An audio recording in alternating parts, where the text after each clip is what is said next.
Qu'est-ce que tu veux faire plus tard? Footballeuse.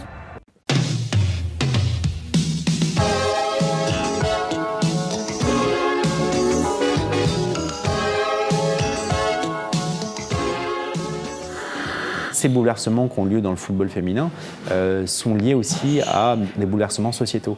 L'équipe américaine de football, elle est très forte parce qu'au sein même de la culture américaine, de la construction même des États-Unis, la construction sociétale des États-Unis, il y a tout un ensemble de directives qui ont été prises ou autres pour former une équipe de football. Alors, l'équipe de football américain a connu un essor aux États-Unis parce que les États-Unis, en tant que nation nouvelle au XVIIIe, XIXe siècle, a dû se forger de nouveaux sports, donc notamment le football américain, le baseball ou autre, et a laissé de côté le football, le soccer, et le soccer a été pratiqué par soit les immigrants, les Italiens souvent ou Polonais pour la plupart, ou les femmes, qui étaient la deuxième partie.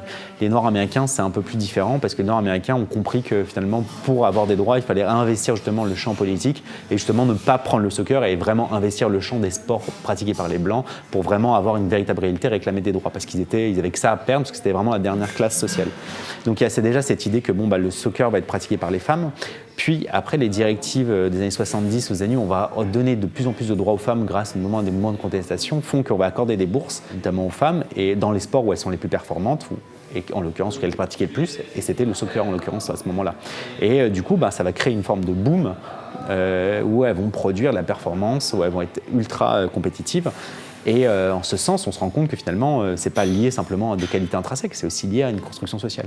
Et la Coupe du Monde 2018, malgré l'échec de l'équipe de France, a quand même permis à des jeunes filles de regarder les matchs, de savoir que ça existe, de voir un autre sport. Et ça nous a permis aussi à tout le monde, à l'ensemble de la population, de regarder le football différemment. C'est une autre lecture du jeu. C'est pas un autre football, c'est une autre lecture du football. C'est du football. Et en ce sens, moi, je trouve que c'est aussi réinventer un peu le football. Je trouve que c'est quand même assez intéressant. Beaucoup de sociologues le disaient, notamment, je pense à Julien Sorez et à Ludovic de Lestrelin, qui ont fondé un collectif qui s'appelait L'œil de Moscou, où ils allaient observer dans les bars les gens qui regardaient le football. Ils ont fait ça pour 2018 et ils ont fait ça aussi pour la Coupe du Monde 2019. Et ils expliquaient que pour eux, il y avait quand même un acte militant à regarder le football féminin. Pourquoi ? Parce que ça incite justement à se sortir des carcans, des représentations qui sont rondement menées par le football. Il y a une critique assez virulente aujourd'hui des médias en tant que producteurs de discours dominants. En tant que, on a telle perception de tel joueur parce que les médias en font tout un tas de trucs et tout. Là, pour le coup, le football féminin nous oblige à avoir un autre football, du coup, à sortir justement des représentations qu'on nous offre et à regarder une autre vision du jeu. La question de la critique, notamment du football féminin, suite à la Coupe du Monde 2018, où les gens qui se félicitent et d'autres qui, au contraire, trouvent que finalement, c'est moins bon ou autre. D'un point de vue sportif, effectivement, si on prend l'équipe de France en elle-même, oui, c'est moins bon, il y a moins d'attentes. Le spectacle était, les résultats, le spectacle était très bien, les résultats étaient moins bons. Concernant l'équipe de France, après, il y a eu des matchs de folie. Là, après, par contre, je parle vraiment en tant que passionné de sport. Je pense aux États-Unis-Angleterre, qui était incroyable. L'équipe américaine était fabuleuse. D'un point de vue social, ça a très bien marché aussi. Dire qu'on a quand même, ça a eu un tremplin incroyable, notamment pour le football féminin. Je trouve que c'est une bonne chose. Ce qui est aussi très bien, c'est aussi qu'on se désenclave de la représentation du football comme uniquement autour de l'équipe de France. Je pense d'un point de vue personnel, les gens ont découvert le football féminin plus que l'équipe de France, ce qui est quand même plus intéressant en soi.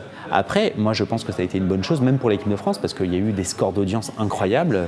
Il y en a eu partout d'ailleurs, même pas forcément en France. Il y en a eu en Angleterre, c'est incroyable. C'est, je crois, le deuxième score de l'année en termes de recettes, c'est incroyable.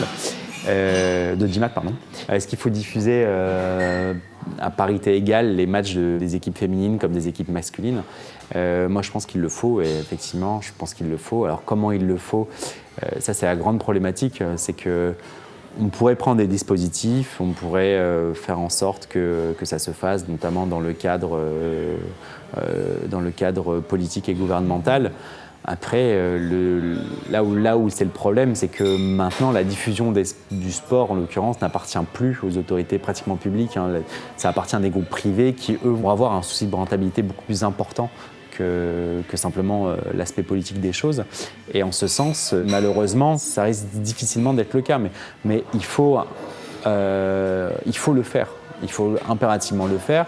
Et je pense que le faire aidera forcément le football féminin. À partir du moment où vous diffusez les matchs de football, pas football féminin, mais des équipes féminines, potentiellement, il y aura, le public va se construire autour, la machine va prendre ou autre. Donc il faut que la France et les institutions soient un levier aussi pour la diffusion à parité égale, bien entendu. Ouais.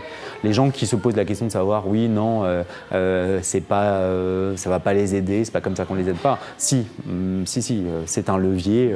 Si vous diffusez des matchs de Ligue 1, des équipes féminines, les gens vont commencer à en regarder. Voilà. Si vous prenez des dispositions pour le faire, les gens vont commencer à regarder. Puis par la suite, se posera la question du coût du spectacle. Et puis si ça prend, forcément, il y aura encore plus de diffuseurs, il y aura encore plus de trucs. Mais il doit y avoir des leviers, effectivement. Eh les mecs, vous cognez sur des plus petits que vous? Ah, ça a l'air vachement cool. Je peux jouer avec vous? Et s'il te plaît, tu peux me donner du feu? Ouais, tiens, voilà. Qui t'es, toi? Qui je suis? Je m'appelle Doraemon et je suis le boss de la bande de Santama.